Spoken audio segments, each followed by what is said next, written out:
Phone booth fighting is back, everybody. That's right, Mir. I'm Richard Hunter, and this is our podcast. We've been away for a little few weeks, but it seems like much longer. Frank, I miss you when we don't have these little meetups a couple times a week. How's everything going? Yeah, especially with this the pandemic. You and I never see each other if we're not taping. I know.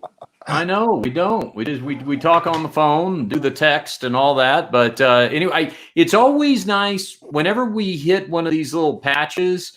It's always nice when I see the responses coming in from our listeners saying, "Hey, where's the podcast? Where's the new podcast?" Because it just lets me know somebody's listening, or in this case, a few people listening. In fact, someone just jumped in the chat. The dreaded Fish Keeper 207 says it's been too long. So see there, right away, the dreaded Fish Keeper has been missing us. So catch us up. I apologize to all the fans of the Phone Booth Fighting for kind of laying low for the last couple of weeks. I had some personal issues with a family member that was pretty deep, and I got to be honest with you, it kind of threw me for a loop on how to talk to people, and even I think the most I opened up about is when you had called me the other day, and we finally, it had been a couple of weeks. I mean, I thought I got sick afterwards. Like there was a couple of days that I just laid in bed and I was like, man, I don't feel right. I must be catching something. And then just the weight of everything that was going on. Yeah. So, hold on. I'm sorry. I'm being told to show the bunny. Oh, look at that. One of the mere rabbits is making an appearance. Which one is that? That's Brave, right? Yeah, Brave. They're all Disney. What is that character from? I don't. Brave, isn't that from Meredith? Yeah. What's that one with the Brave? The movie Brave. The redhead. I don't know. With the redhead, she has the bow and arrow. Her mom gets turned into a bear. I don't know. You haven't seen it yet? No. It's a redhead. Oh, I see. That's why. Yeah, I'm still trying to get through all my Marvel movies. I'm at Thor: The Dark World right now, I believe. Yeah. Yeah, very cute. Very, very cute. Yeah, the mirrors have rabbit hutches now around the estate. Well, yeah. Well, that's it's good, and we don't let everybody know that because I think sometimes people fear that oh my gosh, the podcast went away or something like that. So no, it wasn't that.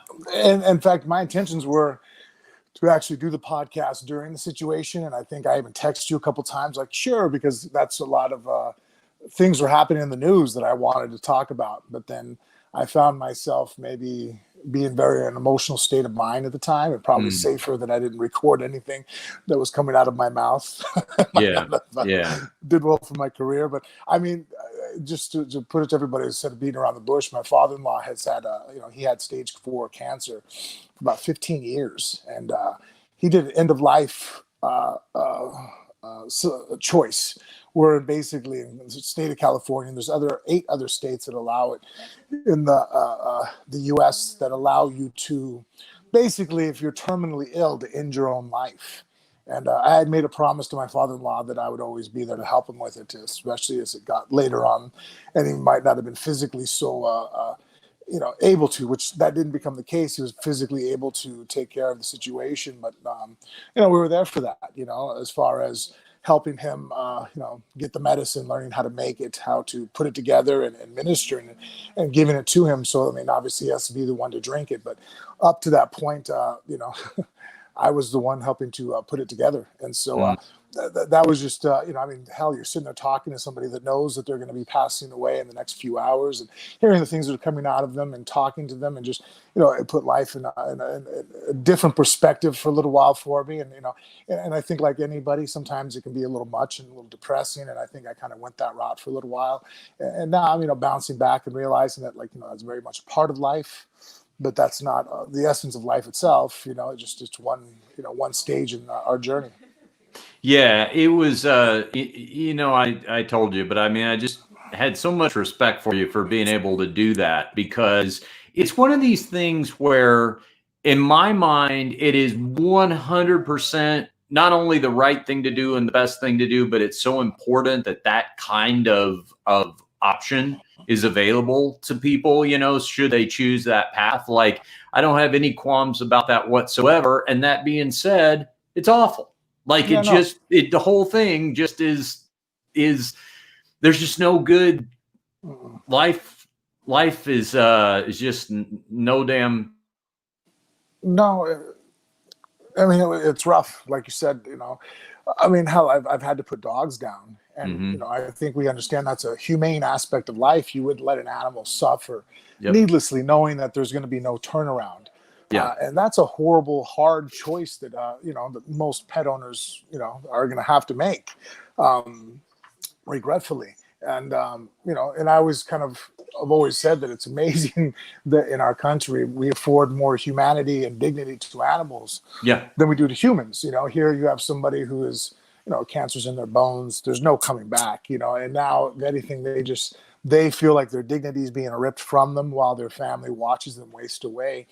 And we say that no, you have to basically just let nature take its course. But if I had done that with my dog and you came over and you saw him, nothing but skin and bones, and like, well, it hasn't necessarily taken its course yet, you would think I was insane. You would be like, what are you doing? That's the most cruel thing I've ever seen. Your dog can't drink water, can't eat.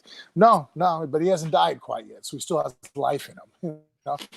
Yeah. But he just lays there all day in pain, Yeah. I think that just to maybe try to put that in perspective, like to give somebody an idea of like, how in so much of a desperate situation somebody must be in so much pain in that kind of situation is like, it's not like that person is suicidal. It's not like they just walked around their whole lives completely healthy, battling suicidal thoughts and things like that. Like, and I think I told you when we were talking on the phone, it's like, I've never had that. I've never been suicidal. I've never had a thought like that. Like, I always thought, well, I mean, you and I are both atheists. So it's like, I'm trying my best to get out of this world alive. You know what I mean? I'm trying to hang in there. But imagine, being in so much pain, so far gone, so desperate, so overcome by whatever is afflicted you, that's where you want to be. You've come to the conclusion that is what would be best for you at this point. And I don't think you or I could relate to that right now as healthy people at all. Like, I mean, I just find that, to me, that's the heaviest part of the whole scenario, is realizing that there can be enough pain and suffering in this world that's no one's fault. It's just sometimes afflicts people, that it can take otherwise healthy, happy, rational thinking people, and it takes them to a rational realization and conclusion where they're like, yeah, this is going to be the best thing for me and my quality of life. And you know what I'm saying? Like, I mean, here you are having to, you can't empathize with it. Like, you haven't been there. So you can't say, oh, I know exactly how you feel. But at the same time, you have to know as a logical person, yeah, this is coming from a good source. It's not like this person was half off their rocker their whole life and they're just trying to jump off a cliff, No, and in fact, there was one moment where I really fully understood it. I think it was the hardest time for me. He was talking, we had people over and visiting, and then it was Connor, and he was real stoic the whole time. But there was one time where I had a difficulty because I could see that he wasn't him as much as he used to be. Connor was always extraordinarily intelligent, very sharp, philosophical guy, somebody that I could talk to. And I mean, you couldn't pick a topic that this guy wasn't an expert in. And, just worldly, grew up, in the backwoods in a miner's house, converted over, no running water, no electricity, but still made it to Sac State, and put himself through college, and then, afforded a very comfortable and good life as a hard worker.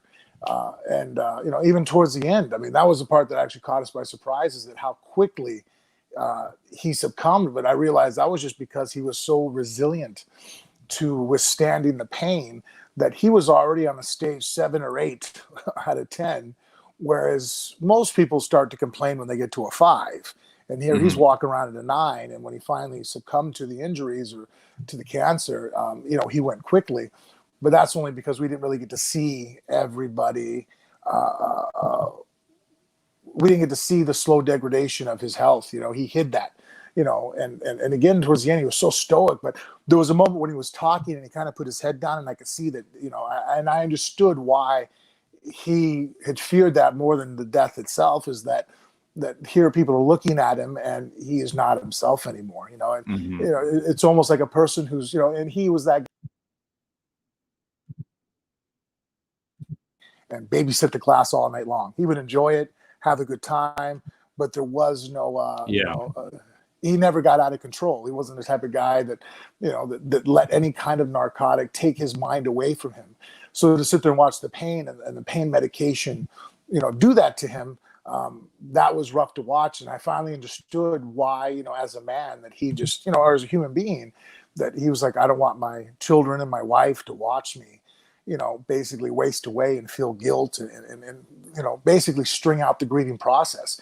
And I think a lot of what he did it for everybody else, to be able to start the healing process of like, okay, let's have a finite moment that I pass on so the grieving can start, instead of having to visit somebody who is a shell of their former self and slowly watch life slip away from them. Basically everybody's in a prison while that's happening. Yeah. Well, like I said it at the beginning, but I got a ton of respect for you to be able to do that and take on that responsibility. And it's, you don't think of it this way, but maybe if you're in the moment. But as I said to you, in a way that should probably make you feel good about yourself, because you're somebody that he obviously trusted and had enough faith in that he knew he could ask you to handle that incredibly difficult responsibility. I don't think if you were some knucklehead, you would have been the first choice for that. No, I appreciate that honor, but it was definitely, holy man. I remember when, I think we spoke about this already, but one thing is saying something. It's kind of like taking a fight, like, oh yeah, I'll do it. And then when they call your name, it's like, all right, it's time. The weight of the world all of a sudden jumps on your shoulders when the realization that you're going to take that step. And I had a hard time. I remember when it was like, okay, it's time. And I got up and walked to the restroom and grabbed his red Gatorade. And I'm grabbing the bottle of morphine, and I'm getting ready to mix it. And I shared this with you, that, the pharmacist told me that, hey, once you do this, the medicine has to be consumed within 2 minutes. That basically that's the start of the clock, when it's kind of like the point of no return. And if you do stop at that point, by all means you can, but then we have to start this process again, as far as getting the medication and everything. And who knows what other loops and hoops we'd have to jump through. And there was one moment there where I'm in the bathroom, I'm getting ready to run out and be like, okay, are we absolutely sure? Realizing that would have been a very cowardly move on my part, basically trying to put it off on somebody else, that'd be like, okay, I know you said you were ready, but are you ready? Are you sure you're ready? Because, it was such a heavy moment, but, we were able to get through it. And it was in the end, though, my wife and I both talked about this.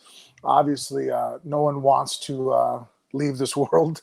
I think even people who have a very strong conviction that there's something waiting for them afterwards seem to hold on to life as much as the rest of us that don't think there's anything waiting for us. But if there's one way to go, that would probably be, I guess I could say it best is that Connor actually beat death. I think death takes most of us kicking and screaming and probably not our greatest moment when you watch most of us die. Yeah, right. Sure. I got to think most of us probably look pretty cowardly, and I would hope that I don't look that way. But hey, who knows when the end comes how we face it? I think it's an individual thing. But man, he stared it right in the face, kind of smirked, and and told us all that it was going to be okay. That was his last words to us, that, hey, everything's going to be fine. And once again, was worried about us. Yeah, right. Well, I really liked him. I got to be around him a little bit and have some nice long conversations with him and stuff like that. In fact, I was so surprised when you told me that he had cancer for 15 years, because now I wasn't around him very recently. I understand that his health had really taken a turn. But I mean, when you told me that at first, that, oh yeah, we're having to go to California to see him, I was like, what? Like sick? I mean, the times I think I last saw him I'm certainly within the last year, and I would have never guessed he was in bad health. So. Yeah, no, he was at my 40th birthday party, and still at that point he was walking around. It wasn't until Christmas time when Cage was at a football tournament in San Jose or Fresno. Mm-hmm. San Jose. Yeah. And they came down and visited. That was probably the first time I had ever actually seen him in pain. And obviously the guy was always in pain. I mean, he had tumors growing inside of his bones. So, I mean, they prescribed the guy morphine. And when I finally got there 2 weeks before he passed away, the guy was still taking Tylenol for pain management. He wouldn't take the morphine because he didn't want it to mess up his brain. But I mean, the guy was prescribed things that, like, you know, I was looking at him like, wow, the methadone, you name it, they were wanting him to take. And the guy took Tylenol. Yeah. Well, that's he will be remembered fondly, certainly by me. Just a couple times I got to be around him, and again, I'm glad everybody under the circumstances is doing okay. So I guess, Frank, it's hard to segue into anything from that, but that's a deep one. Yeah, but we had another interesting thing happen this time in the world of MMA involving a couple of people that we know, UFC fans and media alike, have been talking about it the last few days. It's not often that the very first prelim on a UFC card gets this much attention, but that's exactly what happened. On UFC, what was it? UFC on ESPN 11, I think. Yeah, this past weekend, Max Rohskopf, undefeated at 5-0, made his UFC debut. And short notice fight. He was a replacement for somebody that had dropped out. Of course, UFC is doing all their fights at the Apex Center right now here in Las Vegas without a crowd and no fans in attendance, just some select media. And his coach, one of his lead cornerman, is Robert Drysdale of Drysdale Brazilian Jiu-Jitsu here in Las Vegas. You and I both train with, and Max also trains at Extreme Couture, which is where I do my training. And Max actually was not only one of my coaches, but, and I'm not going to hold this against him as we talk about this topic, cornered against us, Frank, not just me, you and me, cornered against us in my last fight. So, but I'm going to still look at this objectively. I'm not holding that against him. No, good yeah, but Max had a fight, and I'll just, if you didn't see it, I'll just describe it like this. It was scheduled to be a 3-round fight. I think Max won the first round. Wasn't a question to me. Yep. I think he lost the second round. He lost the second round. Yeah, he was getting outstruck. But I'll tell you this, it was not, he was taking damage in the second round, but I wouldn't have scored that a 10-8 round. I think he lost it 10-9. Our 10-8 rounds are, so on that note, I remember when I knocked out Nogueira, I knocked him down like 2 or 3 times in our first fight, and I didn't get a 10-8 round. Yeah. If you go back and look at the scoring, like, I mean, like, so that whole 10-8 thing, I still have no clue how to, you know what I mean? Like, we got to take the course with Big John, because I have no clue on what a 10-8 is, because that was not a 10-8 round. I mean, I'm like, okay, that was close to being stopped. That's what I thought that a 10-8 was supposed to be. The referee is getting ready to jump in and stop the fight, but somehow you survived to the end of the round. And then, basically the corner runs out, picks you up off the mat, and they're running you over to the stool. That's a 10-8. I didn't see that. To me, a 10-8 round, and I don't know if this is official scoring or not, like you said, John could probably tell us better, but in my mind, a 10-8 round is somebody needs to be in danger of getting finished. They made it out of the round, but there has to be a moment in that round where you're looking at it going, man, they could call it right now, maybe. They got to be thinking about it. So I didn't see that, because I'll tell you this. I watched this fight on replay, and I saw the story, the headline, before I saw the fight. So when I saw the story, I thought, oh my God. And I mean, Max, well, Robert, and as of course a friend of ours as well, but Max is a friend. And so when I saw this, I thought, oh no, like he must have just gotten, decimated. Like, this must be one of these things where, because there have been examples of of that recently where, somebody's just getting obliterated and it's obvious that, you're really worried about what. Huh? Smith recently against Yeah. the light heavyweight. That Yeah. was I mean, 10 rounds. right. And you're sitting there going, oh man, they could possibly stop this right now. And they don't. You're like, okay, well, they didn't stop it. We'll give it a 10-8. Yeah. And you're also worried that somebody, was going to be really seriously hurt. I mean, I know that's always a risk, but I mean, to the point that you're watching it going, come on, this guy may not even know where he is right now. That when I saw the headline, that's what I was worried had happened. So when I tuned into the fight, I was almost hesitant to watch because I was like, oh no, like this is going to be tough to watch. And it wasn't. Like the whole first round, I'm like, damn, okay, 5 days notice. Max is on his submission game. That's what he was looking for. I'm sure he was getting tired, especially after the first round strategy wasn't working and it was taking its toll. But nonetheless, that gets us to after the second round. So I think it's 1 round piece. And Max is saying to Robert, call fight. He said, call it. Those were his exact words a number of times. He also said at one point, I don't want to do this anymore. And Robert was trying to will him to continue. He was saying, come on, you're a champion. You can do this. You can win this. Let's just get out there for the third round, take him down, stay on top of him. You can outpoint him. I'm paraphrasing a little bit, but I don't think much. I mean, is that basically, you think that's a fair assessment of what was going on? Yeah. I mean, basically what I saw in the fight was Max came out really hard and outpaced himself the first round, especially for a guy taking on 5 days notice. I think the mentality was, let me get the other guy out of here quickly. Max is extraordinarily talented at grappling. He's done very well. A guy goes out in competitions and submits black belts and he's a purple belt, And so I think that I understood and don't really fault him for that mindset. I get it. In the second round, though, instead of maybe slowing the fight down, getting a takedown and looking just to smother and control and stall, Max doesn't have a lot of experience yet in MMA. With only the 5 fights, he made a tactical error to still try to go for things, and it gassed him out.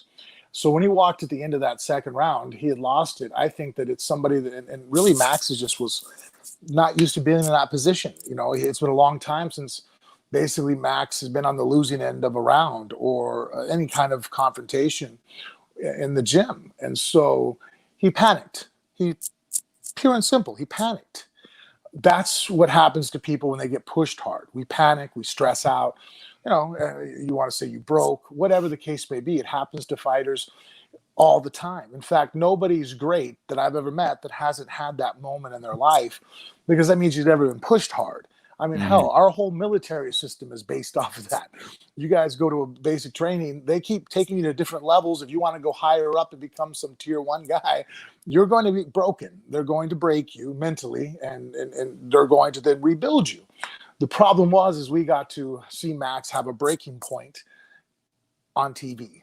And it's shitty on his part as far as shitty for him, because, people are going to.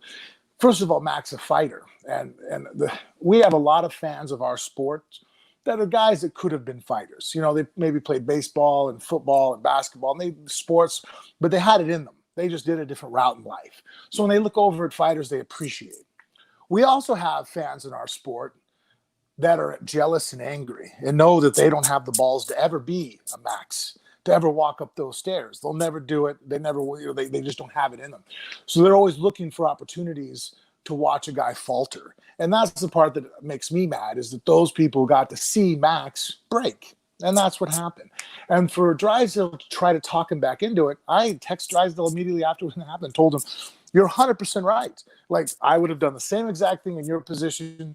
You did the right thing. You have 60 seconds to talk this guy back into fighting, to get him out. He wasn't hurt. He didn't have broken ribs. He didn't have a broken hand. His jaw wasn't broken. He didn't take 4 or 5 hellacious shots, right? He was having a mental breakdown. And now you're the coach. Get your fighter back up on his feet mentally. You have 60 seconds to do it. At the end of the 60 seconds, if that was my daughter, if that was Isabella, and she has a breaking moment in a fight, she's, Dad, I'm out. I'm going to spend the whole 60 seconds trying to convince her, no, you're not out. You're in. And this is why. This is all we're going to do in this next round. All I want you to do is get a takedown. All I want you to do is this, or all I want you to do is jab and move off towards their weak side. Whatever the case, like, look, refocus mentally on what I need you to focus on. Stop thinking about winning and losing that's overwhelming you right now. Just think about this one strategy.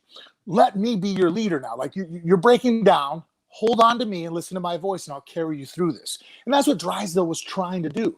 Now, at the end of that 60 seconds, if my daughter steps up off the stool and I look her in the face and I can see that she's not ready to fight, that she has completely folded it up, I'm calling it. But I'm going to take the full 60 seconds to try and convince her to do otherwise. And so people listening to that, like, you're trying to have them fight. I'm all, look, the fight's for not another 40 seconds. I have 40 seconds to try to turn the ship around because I know that she's going to regret it, just like Max regrets it right now. All fighters, everybody, come on. There's not one person watching that has not gone home after an argument, after maybe a confrontation with their boss, a coworker, with a significant other, a spouse, and not sit there and afterwards go, man, in the heat of the moment, I did this. I wish I would have done A, B, C, or D. Ah, man, it's eating me alive because, oh, yeah, I should have, and I wish I would have. Well, if you had a coach sitting there while you're having this argument with somebody, and they're like, hey, real quick, Frank, say this. No, do this. I know you're frustrated right now, but remember, stick to your guns. We're going to stick to this part of the conversation. How much better would you do? And in fighting, we're afforded that person. We have that cornerman in our corner going, hey, no, it's okay. Relax. You're just having a mental breakdown. It's tough. You're not, you know what I mean? Like, look, I know you're breathing hard. You're tired. You're trying too hard. You're trying to, at that point, Max was jumping over the leg, trying to hit footlocks. He was trying to hit a home run. He was getting desperate. So then you just reel the guy back in. And that's what Drysdale, smart coach, even said in his interview with Arrow. Hey, control, then damage, and then go for the submission or finish. He just had to give Max enough time to recover. And he didn't. Or Max just didn't recover in time. And that's sad. And I feel bad for Max. But when people say that, oh, that's how you cause damage. No, I'm sorry. This is a man. This is a warrior sport. You know what I mean? Like, it takes warriors to step up in there. And guess what? Warriors, we're going to get dinged and damaged. It ain't for the faint of heart. I'm sorry, but if you don't like contact, go watch baseball. There's other sports where people don't hit each other. But in this sport, we have physical confrontations that are violent. And that's the nature of our sport. And so to sit there and go, oh, he could be hurt, so can anybody at any given time. You know what I mean? But that wasn't the case. You weren't sitting him in there with one arm tied behind his back because he had a broken hand or a dislocated shoulder or tore a knee. And you're sitting there going, hey, just suck it up. You're like, wow, I'm putting this guy in here way less than 100%. That wasn't the case at all. And look, if we were to listen to the wimps of our society, they're like, oh, the guy, the CTE, fuck you, the pussies of our society. Then guess what? Muhammad Ali would never be famous. Because I remember watching on ESPN Classic a fight with Muhammad Ali the first time he fought Sonny Liston. And all of a sudden it was like between the 8th or 9th round. I forgot which round, but it was later in the fight. Sonny Liston, they don't know, but possibly put something on his gloves. Now, all of a sudden now Muhammad Ali goes to the corner and tells Dundee, he goes, hey, to his head trainer, I can't see. Call the fight.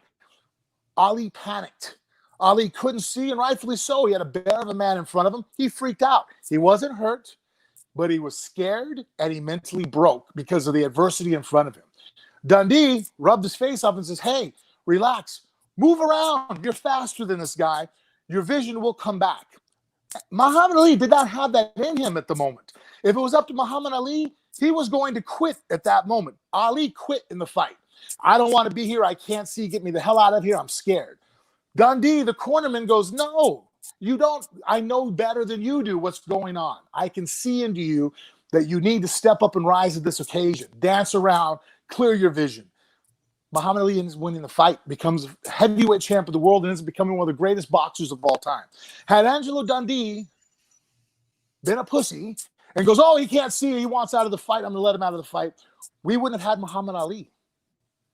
Yeah. And that's my point to people, is that warriors have to be warriors. And that's why you guys at home that are critiquing this, you're not in the corner and you're not in the fight itself because you don't have what it takes. Yeah, and a couple of things on this. One, Robert pointed this out. He put out a little video statement about it. I think you can see it on his Instagram. But one of the things he pointed out, and rightfully so, was that at the last second, like you said, he took that 60 seconds to try to deal with the mentality of what was going on, the psychology of what was going on. But as it was time to get up off the stool, seconds out, and third round's going to start, it was Max that said he doesn't want to fight, or we're calling the fight. I mean, I'm sorry, it wasn't. It was Robert. Robert said he's calling it, or we're calling it, or he doesn't want to fight. He said, something to that effect. So Robert's the one that eventually took the right. He so did exactly what he took his 60 seconds, and then Robert goes, "Okay, he doesn't want to fight. I can't get him to fight. I'm not going to send a guy in there that doesn't want to fight. He will get hurt." But calling it right off the bat, and people are sitting there go, "We said it 9 times." I don't give a shit if he says it 100 times. I have 60 seconds to turn the ship around. That's what my 1 minute of rest is. I've watched guys almost get knocked out, and then their corner spills ice on purpose on the ground. Why? You're trying to stall for as much time as possible to give your guy every opportunity feasible to get back in there and fight. Now, if he was getting rocked, if he was taking a beating, hell, Robert's like, I am. Hey, live to fight another day, dude. You know what I mean? Like, permanent injury is not, you know what I mean? If it's really evident that that's what's happening. And that's also a different story, because if you're factoring in, is this fighter in his right mind? Like, does he know where he is? Is he really and maybe I need to look out for him because he's taken so much damage. He really may just be in a cloudy haze and not realizing what's going on. That's different. That's one thing. But this was, and let me throw this at you. Let's say that breakdown wasn't occurring between rounds 2 and 3. Let's say it was happening in the dressing room before the fight, which could happen. Yeah. You've told me many times. I've been around that many times. Fighters. Yeah. I've watched. We joke. There are some guys, and I'm never going to say names. Sure. But there are some very famous fighters out there that people are huge fans of. That if you've seen them in the locker room where I've hung out with them, you'd be like, holy hell, this guy fights? He's like, they're going to have to drag him out from the bathroom to keep him from vomiting to get him out to the ring. And they get him out there, and all of a sudden the guy looks like $1 million. Yeah. But just people deal with stress in different ways. Now, if you were probably putting a camera back there, you'd probably, in nowadays culture, to be like, you're making that guy fight. He's scared to death in the locker room. I'm like, look, dude, we're all scared to death. That's how he handles it.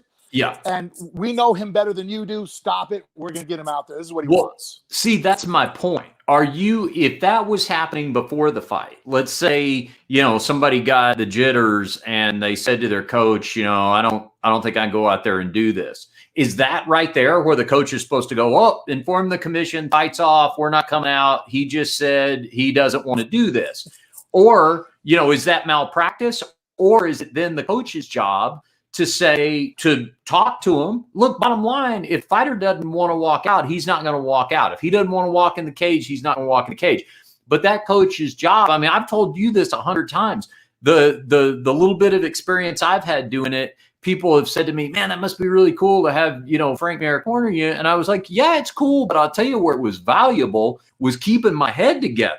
Like, to have somebody there, I mean, you were there, you remember, it's like, I mean, I knew I was going to make myself do it, but man, I mean, there's so much that comes with it that if you don't do it, you just don't know. People have this idea, and especially at this elite professional level, oh, these guys are superheroes, they're Teflon, they're bulletproof, like you were just saying. No. You're battling what makes it so impressive is not your physical attributes, not that, you got some gifted genetics, or even if you don't have gifted genetics, I know you work hard in the gym. I mean, all that's cool that you got to that point. But what impresses me the most is that you have the opportunity to avoid doing this. This is not something you've been sentenced to do. You are making the decision to do it. And to me, the most impressive thing that you're doing is overcoming your own, you're kind of battling your own will and succeeding and getting in there and doing it. It's like why I told everybody that did tough enough and went to warrior program and all that kind of stuff. I said, look, I've done this twice. I've Hold on lost. 1 second, quick. Yeah. Richard, my phone's about to die. I'm just gonna take Yep. that. Yeah. Plug in. Tell me when you're plugged in. All right.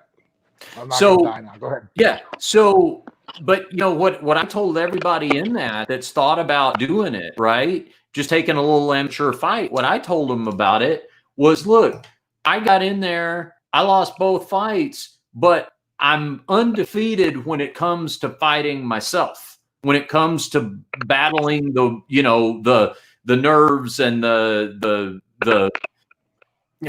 I'll say the rational thinking part of me, you know, that is like, because a rational person avoids getting hit in the head. That's just, you're not you're not a well-adjusted person if that's not a day, and that's something you avoid on a day-to-day basis. Because of your career, you have these special certain days where you know you're signing up for that. But that should be out of anybody's, you know, daily goal. And so I just think there's a side to that people do not realize goes on, especially at that professional level. And also, I do want to make this point too, Frank. It also is exacerbated by the fact that right now there are no fans in the seats. And so it's dead quiet. There's no crowd noise. I'll bet there have been conversations very similar to that have gone on in a corner, you know, with somebody whispering in somebody's ear, but there's 20,000 people going crazy, so microphones don't always pick it up.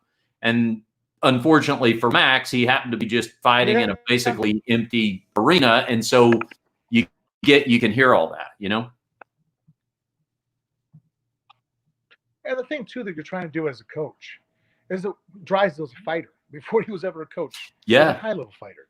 He's competed at the highest levels of jiu-jitsu, and he's competed in the UFC and MMA. He's a legacy light heavyweight champion. The guy never lost a fight.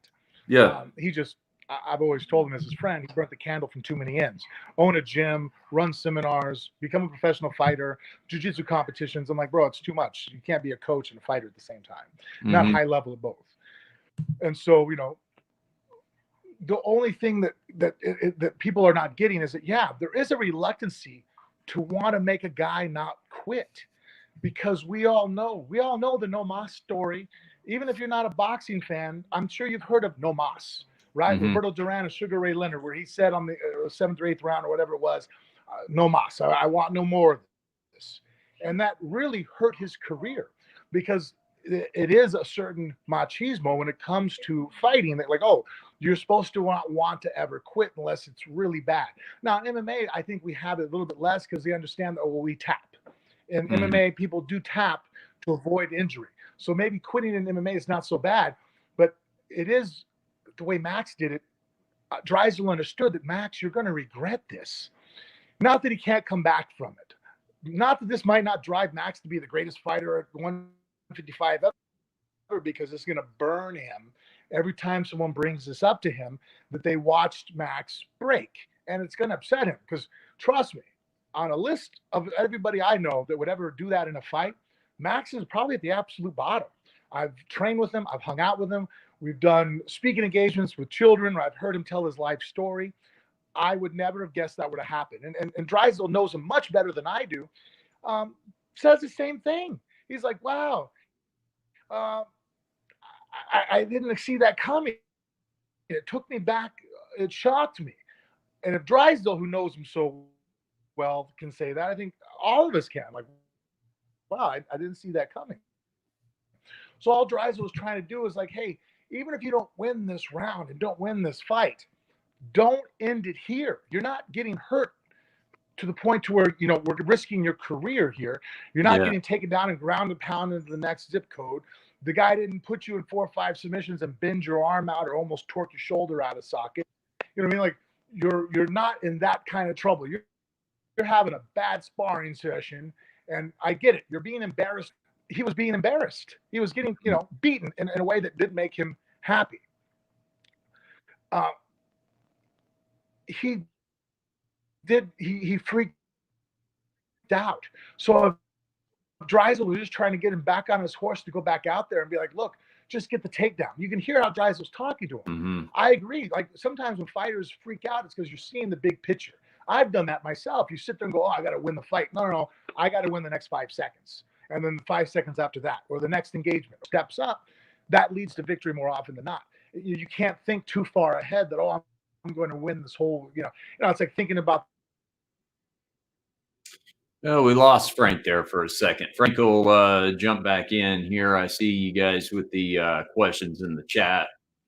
A couple of people wanting to know what the status of Frank's free agency is. So we'll make sure we cover that here in just a second. As soon as he jumps back on. In the meantime, I will mention the fact that we do have a Patreon page, patreon.com/phone booth fighting. Throw up a bunch of bonus subscriber content over there. So if you want to head on over there and check that out, we would certainly appreciate it. Also, if you haven't already and you're watching us stream live here or on replay on YouTube, please like and subscribe to our YouTube channel, youtube.com/phone booth fighting. There's Frank. Frank's back. You there?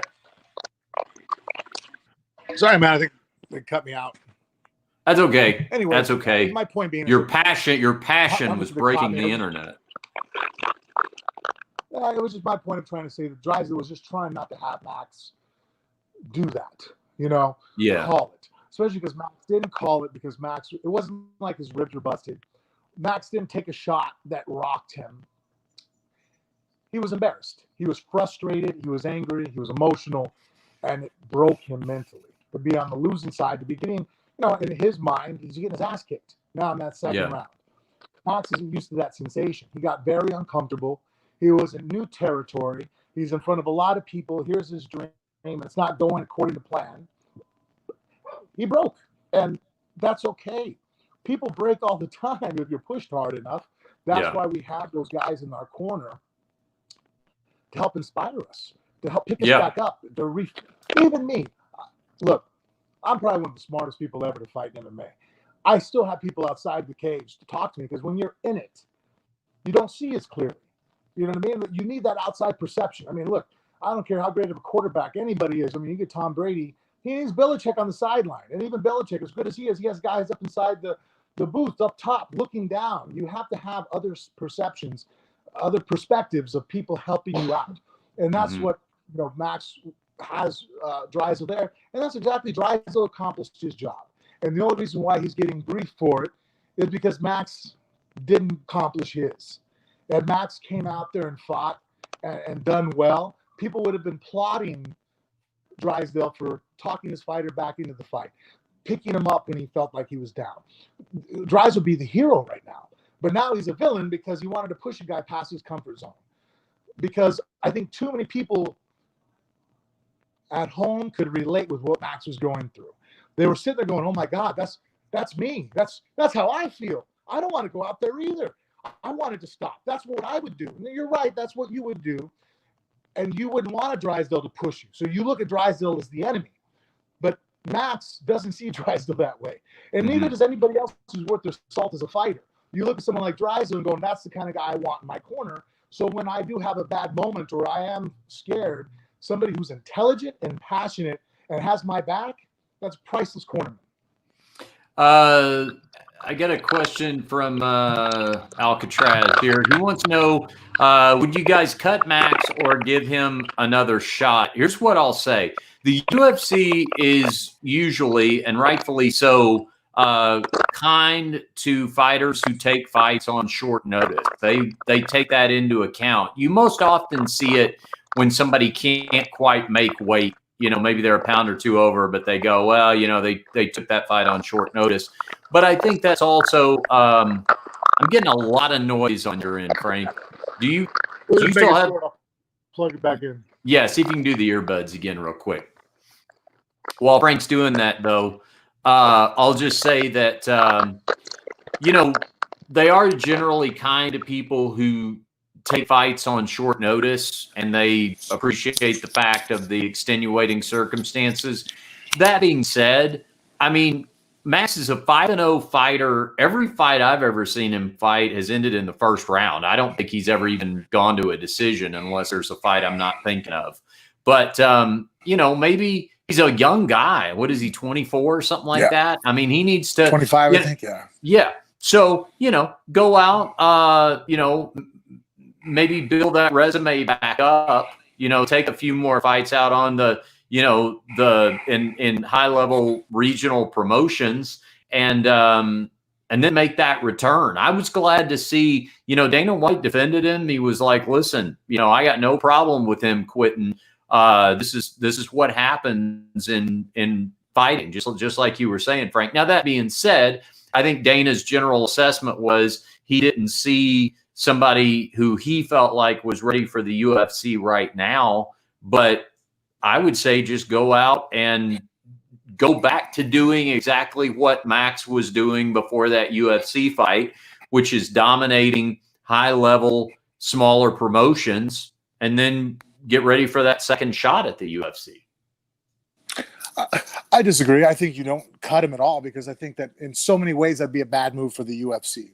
One, the guy took the fight on short notice, and if you cut him after a bad performance, you're going to make the Max syndrome, where basically me as a cornerman or a manager of any other fighters, we get the phone call, the UFC needs somebody to step up there and take a short notice fight. I'd be like, don't do it. Here's our opportunity to be in the UFC, and if you take it and you fall on your face, you're going to get cut.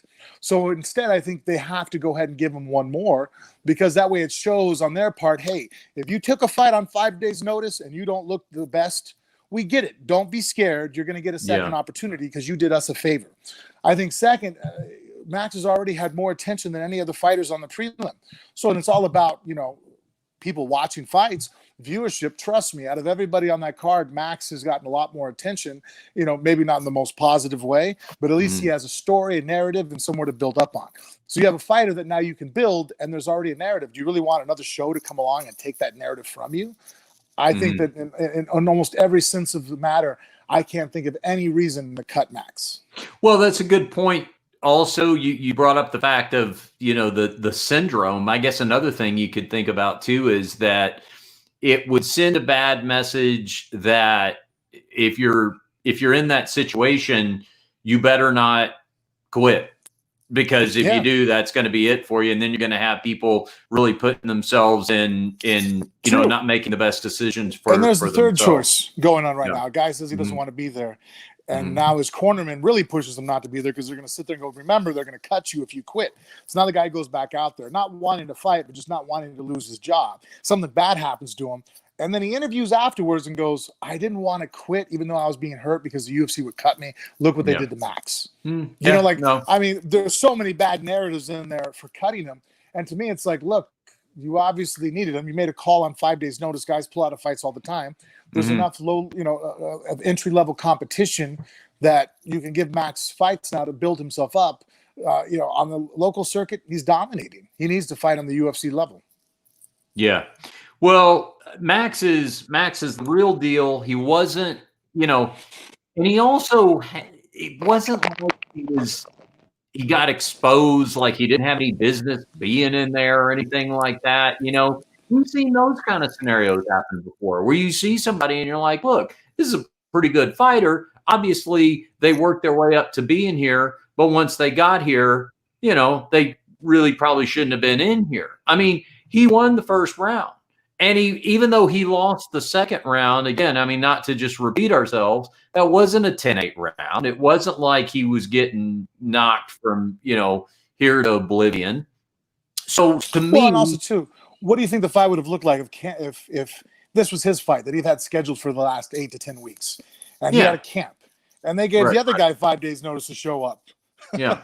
I mean? Like, let's go and turn the tables and give him the advantages that he didn't have in this fight. Give the other guy the disadvantages that he had, and let's see do you really think the outcome would have looked the same? No, I think the other guy would have just been gassed out, surviving the first round, and been submitted in the second. It would have went the other way, and that's really the difference in this fight is just what you saw, what it looks like to see a prepared fighter versus an unprepared fighter. Yeah, and the unprepared fighter shouldn't be punished because he took it on short notice. He's doing the promotion a favor. If the promotion starts putting it out there that it's bad for your career to take fights on short notice because you'll get cut, they're going to have a hell of a hard time getting people to fill cards. I mean, myself would be the guy telling anybody I'm cornering or I'm a part of as a promoter or a manager going, we don't take short notice fights, because if you don't do well and you're not lined up to do well, then you're taking a chance of ruining your opportunity. Give it a pass. It'll come again when we're prepared. Yeah. Let's get to a couple of questions here. We got people in the chat that wanted to throw some questions in. Here is Shy Kid 312. He says, Frank, will you fight by the end of the year? You got any update on what your plan is for that sort of thing? No, just going to the gym and training. Just and waiting for everything to clear up. You know, right now the UFC is the only show really putting on, only promotion putting on shows. Once some of the other promotions, you know, start picking up, then it'll be easier to understand what the rest of my year is going to look like. Yeah, no, that's the important point, is that it's really UFC or nothing right now, because nobody else is putting on those cards. But smart to stay in shape and keep that conditioning going. Let's see. We get a question from Umar. He says, unrelated to what we were talking about earlier, but if DC loses to Stipe, what do you think is there for him after that? Does he retire? Frank just dropped out again, so let me get him back on here. 1 second. He'll jump back in while we're waiting. I'll mention our website, phoneboothfighting.com. We've got a store up there. We've got multiple T-shirt designs and some other things that are available, autograph posters and such. Some digital downloads of a live show that we did with Big John McCarthy and Chael Sonnen. I believe that's up there. So if you want to check out phoneboothfighting.com, you'll find all of those there. And also follow us on social media. We're on Instagram at Phone Booth Fighting. Twitter is Phone Booth Fight. I mentioned our YouTube channel earlier. So if you're watching and you're streaming, please go ahead and like and subscribe. Phoneboothfighting.com is the website. All right. We're going to give Frank a couple of more minutes to jump back on here. I was going to try to get to a couple of your other questions. So we'll be doing that here in a moment. Give Frank a second to jump back on here. We actually, if you go back more than a couple of months with us, Frank and I have a nice studio set up where we normally do this, but with Corona quarantine and all that's been going on, we've been broadcasting remotely, even though we only live about 5 minutes from each other. So that's the new world we are in. Okay. All right. Actually, let me text Frank, see if we're having any luck there. Frank's phone may have gone dead. Let's see if he comes back on here in a second. Any other questions? Anybody can feel free to jump in. I'll just read some comments here while we are waiting. Let's see. All right, Home Wrecking Knee Knocker. That might be the greatest screen name in the history of ever.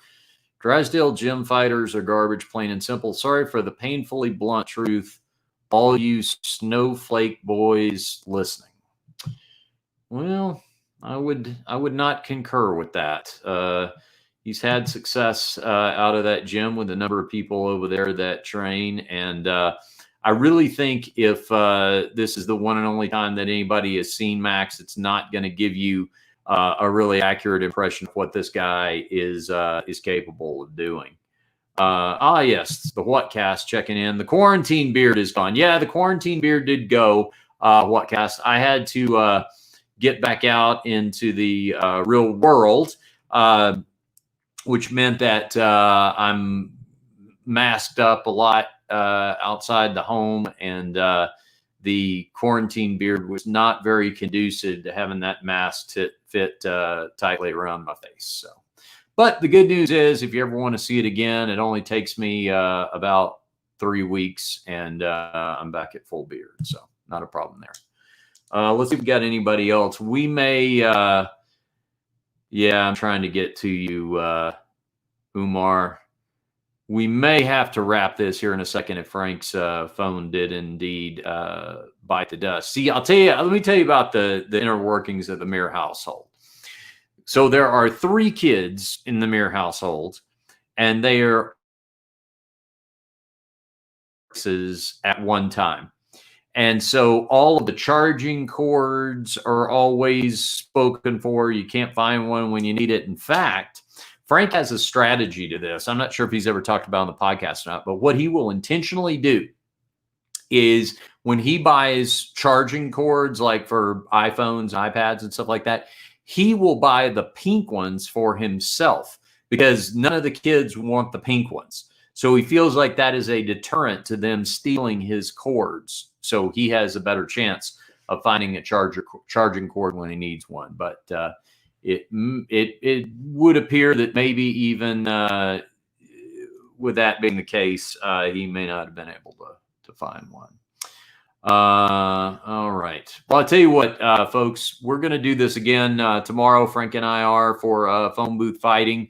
We appreciate everybody jumping on with us. If he doesn't pop on here in like 2 seconds, we're just going to put a wrap on this. But I will remind you one more time, we have a Patreon page. It's patreon.com/phone booth fighting. There's a bunch of bonus content over there if you'd like to check that out. And please like and subscribe to our YouTube channel, youtube.com/phone booth fighting. Above and beyond everything else, just tell a friend. Tell a friend about the Phone Booth Fighting podcast. That will benefit us greatly, and it will help us grow this thing one organic listener at a time. So for Frank Mir, I am Richard Hunter, and we will see you right back here next time for another episode of Phone Booth Fighting.